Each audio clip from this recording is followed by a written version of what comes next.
Salut, alors dans cette vidéo sur l'électricité, on va parler de l'éclairage. Et donc dans la vidéo précédente, on a vu ce qu'était un va-et-vient, c'est-à-dire que d'un côté, on peut éteindre et allumer de l'autre. Et maintenant, dans cette vidéo, on va voir comment est-ce qu'on peut faire pour ajouter un troisième interrupteur lorsqu'on a ce type de montage avec deux interrupteurs. Alors voilà, donc dans cette vidéo, on va voir comment ajouter un troisième interrupteur. C'est un montage qui s'appelle le permutateur. Alors le permutateur, donc là typiquement, voilà, on a donc nos deux portes avec notre couloir et puis on a nos deux interrupteurs et au milieu là, voilà, on décide que dans notre couloir il y a une porte qui va par là et qu'on a besoin d'un troisième interrupteur. Donc concrètement, comment ça va se passer pour notre montage va-et-vient? Donc ici, on a vu qu'on a un interrupteur là, donc on va venir ajouter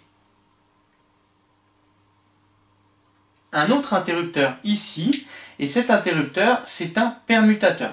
Alors donc on va voir comment câbler un permutateur et on va aussi voir comment fabriquer un permutateur. Parce que le permutateur c'est quelque chose qui est peu répandu et dans la plupart des magasins, on n'en trouve pas. Donc on va voir comment prendre plusieurs va-et-vient et construire soi-même son permutateur. Mais déjà on va commencer par voir le fonctionnement. Alors voilà, donc là si on regarde, on a le schéma de notre va-et-vient, et puis donc on voit qu'on a le premier interrupteur, le deuxième interrupteur, les deux fils navettes, et puis sur ces fils navettes, on a notre troisième interrupteur. Et en fait, ce permutateur, il faut le voir comme un croiseur de fils navettes. C'est-à-dire que lui, il va être en position 1, et lorsque je le mets dans l'autre position, et hop, magie du montage, je le mets dans l'autre position, et les fils sont croisés. Et donc maintenant, on a vu dans le précédent montage que lorsque le circuit est ouvert, la lampe est éteinte, et lorsque le circuit est fermé, la lampe est allumée. Alors donc là, si on regarde, on part de la phase, on arrive à l'interrupteur, on touche cette borne, on arrive sur cette borne.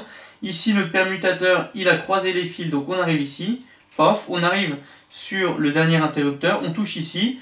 Hop, on a une continuité et donc la lampe elle s'allume. Maintenant, je rappuie sur mon interrupteur et mes fils navettes ils sont de nouveau droits. On regarde maintenant, hop, donc ici on a une continuité qui est comme ça, on arrive ici, tac, on arrive sur le troisième interrupteur et ça touche pas. Voilà. Et donc maintenant, lui il a fait son rôle. Maintenant, si quelqu'un d'autre décide d'appuyer sur l'un des autres interrupteurs, donc imaginons on bascule celui-là. Donc, là, on passe ici, on touche en bas, hop, on va tout droit, hop, et là, on touche. Voilà. Et donc là, en fait, on a fait un montage de permutateur avec trois interrupteurs.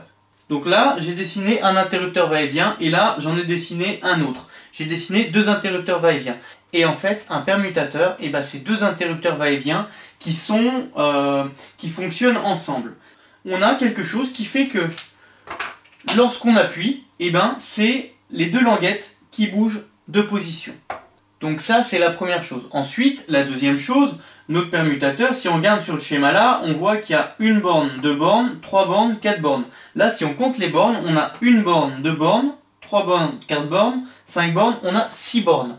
En fait, va y avoir un petit câblage électrique à faire sur ces deux interrupteurs va-et-vient. Donc là, en fait, j'ai fait un pont entre cette borne-là et cette borne-là, et j'ai fait un pont entre cette borne-là et cette borne-là. Ce qui fait que maintenant, on a 1, 2, 3, 4 bornes. Et on a vu juste avant, ici, que notre permutateur, c'était un appareil qui croise les fils navettes. Et on va regarder ce qui se passe. Là, on arrive comme ça, et puis là, on arrive comme ça, et on ressort comme ça. Voilà, donc hop, on a un passage comme ça, et puis un passage comme ça. J'ai utilisé deux couleurs différentes pour pouvoir les identifier quand est-ce qu'on croise. Donc j'appuie, les deux languettes de métal elles changent de position, et maintenant qu'est-ce qui se passe? Hop, lui, voilà, hop, il vient ici, il fait comme ça, et lui il fait comme ça, il monte tout en haut, et hop, il va tout en bas. Dans cette position, on a croisé nos navettes comme on a vu précédemment. Voilà, et donc là on vient de construire un permutateur. Alors maintenant, dans la pratique, comment est-ce qu'on fait? En fait, c'est tout bête. Là, j'ai acheté un double interrupteur va-et-vient. C'est-à-dire que lui, c'est un va-et-vient et lui, c'est un va-et-vient. Solution 1 à 2 balles, je lui mets un bout de scotch entre les deux. Ce qui fait que quand j'en bouge un, bah, y a les deux qui bougent. Et solution 2 qui est quand même beaucoup plus propre. Bon, ça coûte un petit peu plus cher. Et bah j'ai racheté en fait de la même gamme un autre interrupteur. Et en fait, et bah tout simplement, là j'enlève ces deux là. Lui, je lui enlève sa plaque unique. Et en fait, sa plaque, elle va venir se clipser comme ça. Et là, j'ai construit un permutateur. Il ne me reste plus qu'à faire les petits pontages à l'intérieur. Alors concrètement, le petit schéma, si je regarde comment ça fonctionne. On a ici un commun qui touche le X2. Et en fait, lorsqu'on va appuyer, ça va basculer et toucher le X1 qui est ici. Et on aura pareil ici, donc le commun, là qui touche le X3. Et lorsqu'on va appuyer, il va basculer et toucher le X4. Et bien en fait, c'est pas compliqué. Là, X2, on va lui faire un pont avec celui-là. Et puis là, X1, on va lui faire un pont avec X3. Alors concrètement, en termes de câblage, si on repart de notre montage va-et-vient, et ben voilà, on va considérer qu'on a notre va-et-vient comme ça. Qu'est-ce qu'on va faire? Et ben là, les deux navettes, on les sectionne.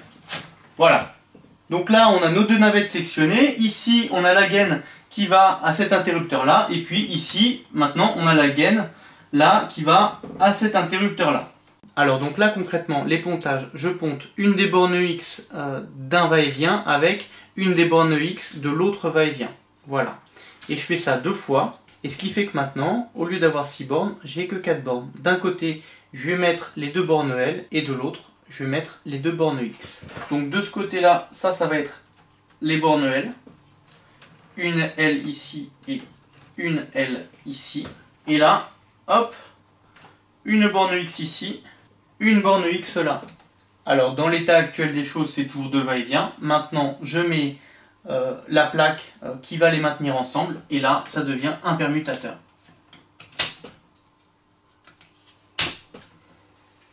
Bon, bah maintenant, on va mettre le courant et puis regarder si ça fonctionne avec 3 interrupteurs. Voilà, donc maintenant, concrètement, j'ai un interrupteur ici, un interrupteur au milieu en plus, et puis ici, j'ai l'autre va-et-vient. Alors, si j'appuie sur le premier interrupteur, hop, ça s'allume. Je traverse mon couloir, hop, je veux appuyer sur l'interrupteur du milieu pour aller sur la nouvelle porte, la nouvelle pièce qui a été créée. J'appuie sur l'interrupteur, ça s'éteint. Quelqu'un sort du salon et puis arrive dans le couloir, appuie, allume et veut aller dans la cuisine, arrive dans la cuisine, paf. Maintenant moi je ressors de la pièce qui a été créée, j'allume dans le couloir, je vais dans le salon, j'éteins. Et ben le permutateur, c'est ça. Voilà, là on vient de faire un montage avec 3 interrupteurs. Et on peut allumer, éteindre de chaque interrupteur indépendamment. Sinon l'autre solution ça aurait été d'installer des boutons poussoirs partout et un télérupteur. Mais là ça impliquait des grosses modifications sur l'installation, alors que là, bon, on a concrètement vu que bah, si on est sur une cloison, on a juste à localiser sa gaine, couper la gaine, brancher l'interrupteur et ça fonctionne. C'est tout. Alors là le montage il est fait avec 1, 2 et 3 interrupteurs. Mais on a vu que le permutateur c'était un croiseur-décroiseur. Donc si je veux couper ici, en remettre un autre, couper ici, en remettre un autre, je peux le faire à l'infini. Ça sera toujours pareil, on aura toujours nos 2 fils navettes et le but ça sera de les croiser, décroiser. Donc les permutateurs, je peux en mettre autant que je veux, ça fonctionnera toujours. Alors pour ceux qui voudraient un petit peu plus d'informations sur le sujet, et ben en dessous de la vidéo, dans la description, il y a un lien vers mon site internet, vous avez juste à cliquer, laisser votre prénom et votre email, et moi derrière je vous renvoie gratuitement un PDF qui reprend un petit peu tout ce qu'on a vu sur le montage du permutateur. Voilà, donc j'espère que cette petite vidéo pourra vous aider pour vos travaux. Je vous souhaite bon courage et je vous dis à plus tard, salut!